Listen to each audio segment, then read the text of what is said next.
asociemos Big Data con los derechos fundamentales. Cuando hablamos de algoritmos, Big Data, obviamente podríamos estar haciendo muchas referencias terminológicas que serían procedentes, pero lo cierto es que llevan a la convergencia del tratarse uno con otro. ¿Por qué? Porque no hay Big Data que sea útil si no se está cocinando, por decirlo de alguna manera, con algoritmos. Cuando se hacen los planteamientos de aproximación jurídica, y cada vez pues están teniendo más eco, se han señalado ya documentos de la Unión Europea en marco de una economía colaborativa. El año pasado, hace justo un año, el Parlamento Europeo pues dictó unas primeras resoluciones. La Casa Blanca también, en el último periodo de Obama, pues sacó varios documentos de gran relevancia sobre las líneas de regulación en estas materias. La Comisión Federal de Comunicaciones de Estados Unidos, el Parlamento Británico.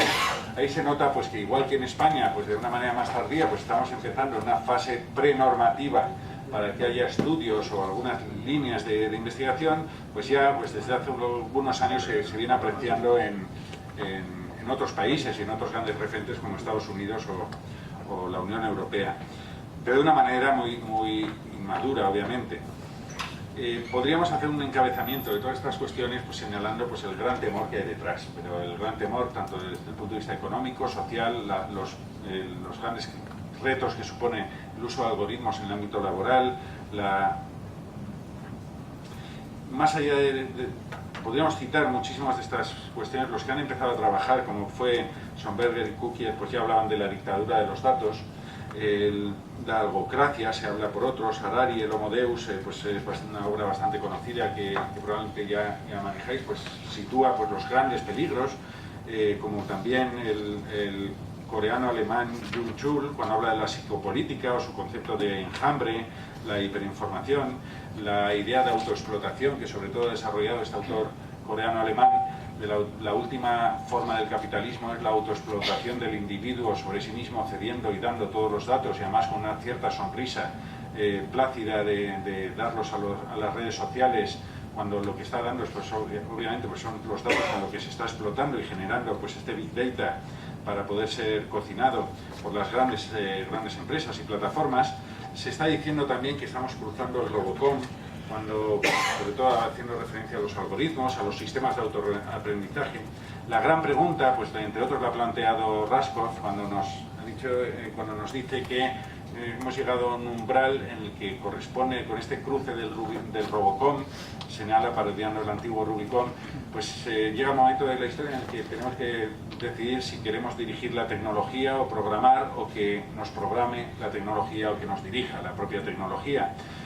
Muchas alertas han surgido desde personalidades famosas, entre otros famosos propios del mundo de Internet, como pudiera ser Elon Musk, el creador, uno de los cofundadores de Tesla, de PayPal, que son de los que están alertando de los grandes peligros que lleva el uso de los algoritmos y el Big Data. Stephen Hawking, desde muchas instituciones. No se trata de poner miedo, pero sobre todo cuando hablamos en este proyecto de la regulación, que tiene una visión económica, el concepto de regulación, pero también una visión obviamente del derecho, pues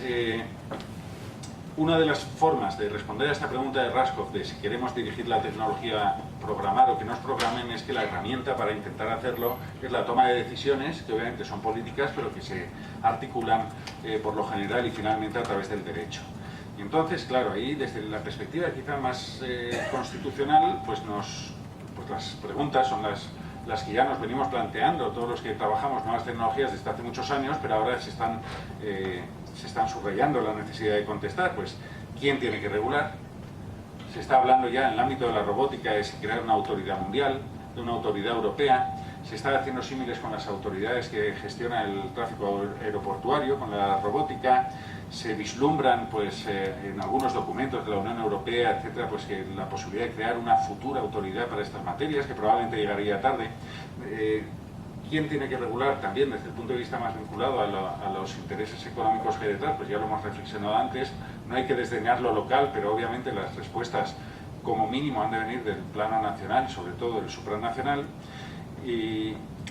desde el punto de vista jurídico, pues y del punto de vista sobre todo de los derechos fundamentales, pues sí que es cierto que hay que readecuar el derecho.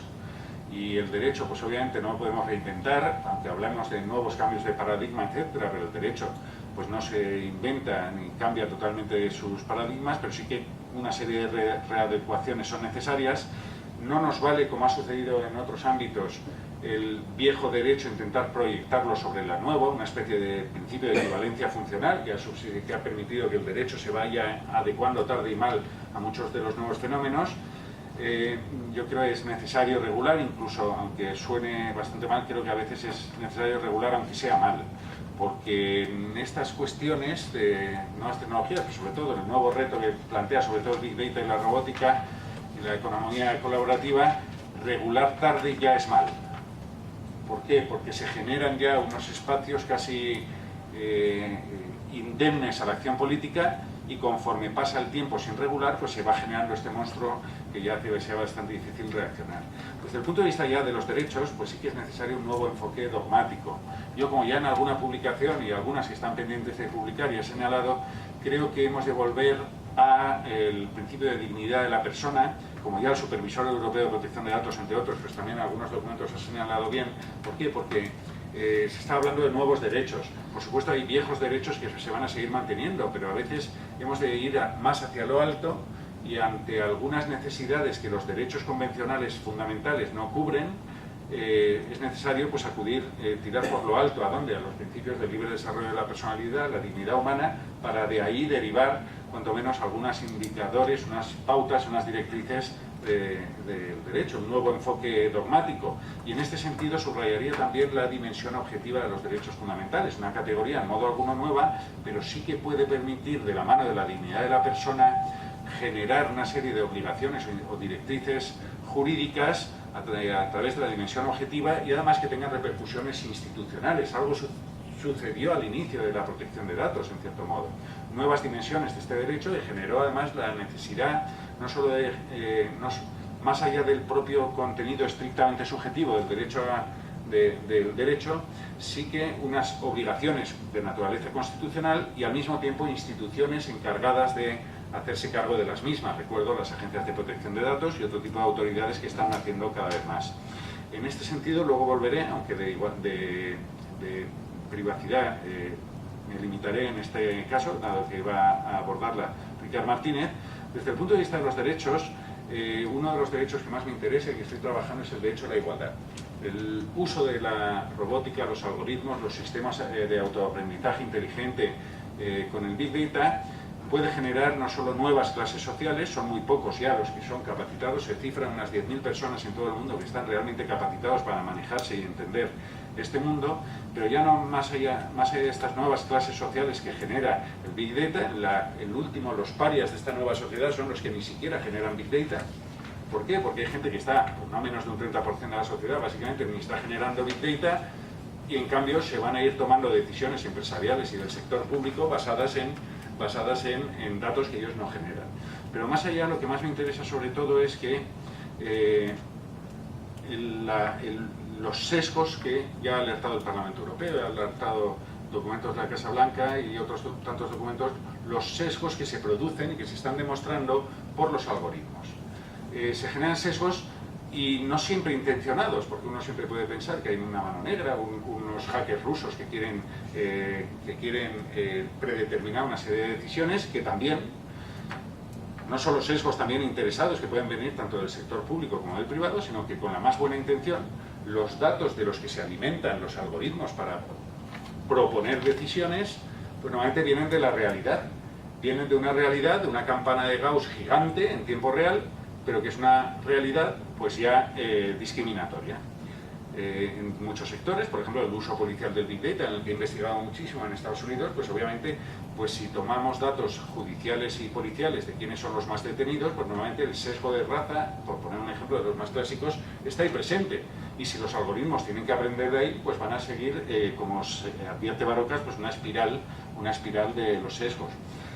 una espiral discriminatoria. Pero también las respuestas ante esto, ante datos que sean sesgados, errores masivos, se hablan de errores masivos, la respuesta ante esto serían medidas antidiscriminatorias, que a su mismo tiempo, al menos lo que me ha aproximado en Estados Unidos, son también, están en mucho riesgo. Es decir, si intentamos corregir los datos de los cuales se alimentan, o corregir los algoritmos, cómo diseñarlos para que aminoren las posibles discriminaciones, posiblemente también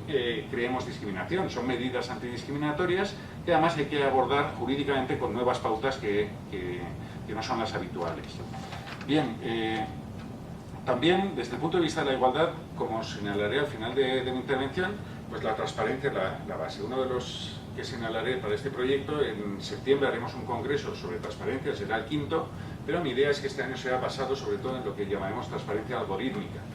La transparencia es uno de los elementos más importantes que hay como uno de los remedios ante los riesgos de la privacidad, de la que luego se hablará, pero también de uno de los riesgos frente al sector público y privado que empieza a adoptar decisiones basadas en los algoritmos y los datos que tiene sobre nosotros.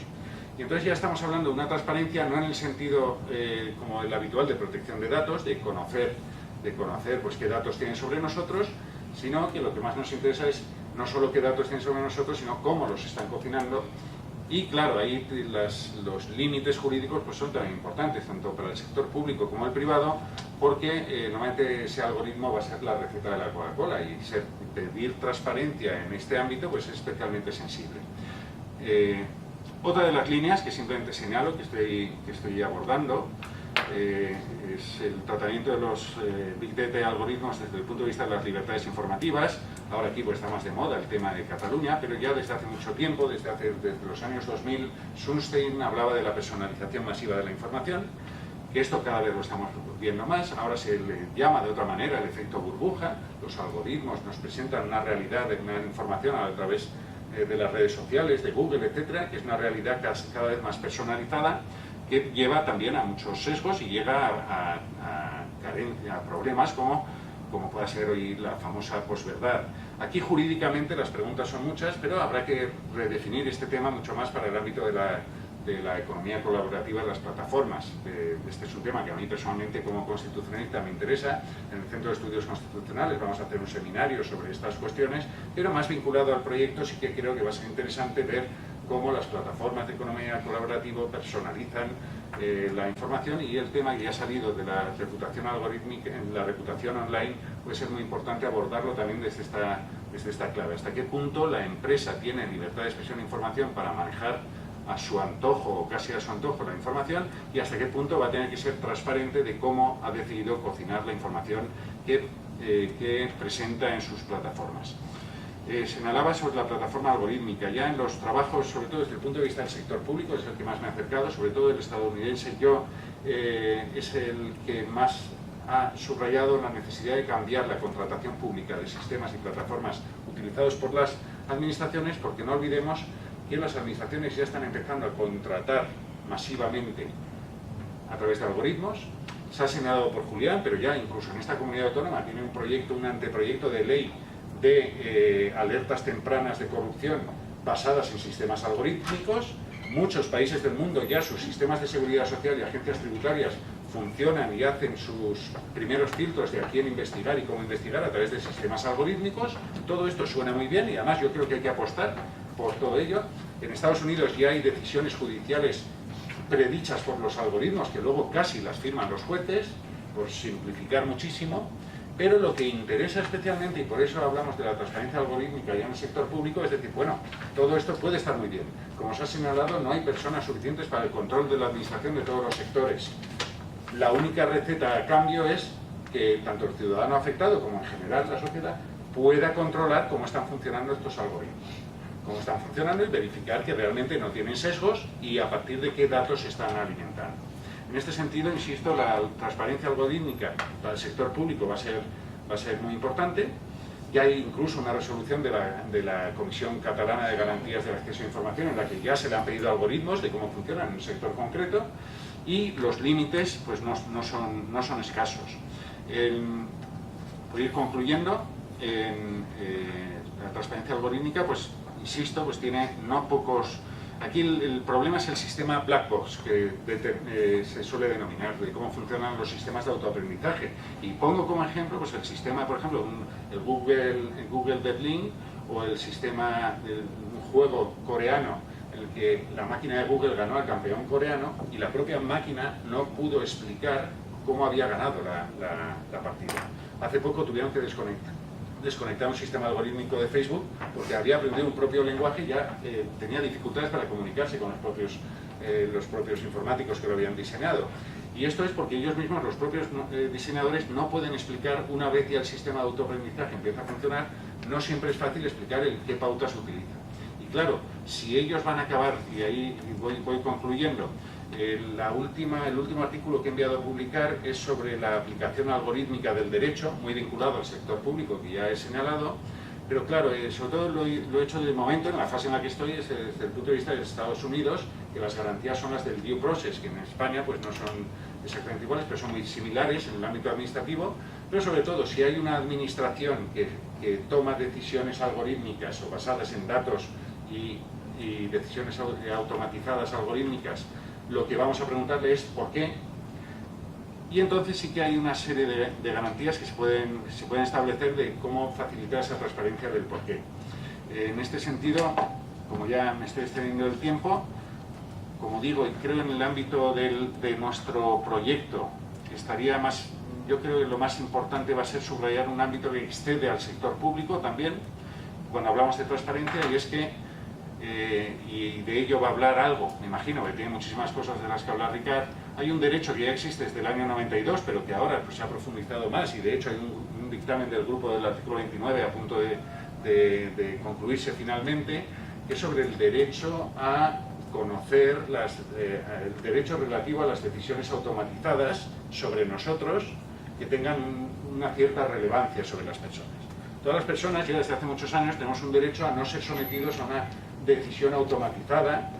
que tenga mucha relevancia sobre nosotros, pero claro, nunca ha sido un derecho especialmente efectivo, pero ahora puede pasar a serlo. Y precisamente uno de los componentes de este derecho, y estoy hablando ya no del sector público, que exigimos transparencia y tiene otros derechos que la amparan, sino que para el sector privado, que estamos siendo sujetos de muchas decisiones con relevancia para nuestra vida, como puede ser para el ámbito laboral que se ha hablado, como para otros ámbitos, que tenemos, entre otras cosas, derecho a saber sobre qué pautas se adoptan, y esto va a topar, obviamente, pues con los límites de que el secreto de la Coca-Cola, el mejor secreto de este petróleo del siglo XXI, pues es no poder desvelar de manera muy abierta pues cuáles son las decisiones sobre qué criterios se adoptan, y luego el problema de que, como ya he señalado y finalmente concluyo, que incluso con buena voluntad se puede saber sobre qué pautas se ha adoptado una decisión algorítmica en un sistema de autoaprendizaje. Yo creo que todo esto pues lo quiero encarrilar, como señalaba, en los ámbitos más propios de la regulación de la transformación digital, de la economía colaborativa. Creo que los derechos fundamentales que hay en juego son importantes, pero también los condicionamientos para estas plataformas de economía digital y también para la toma de decisiones. Pues bien, sin más y sin menos, y perdón por la extensión, muchas gracias.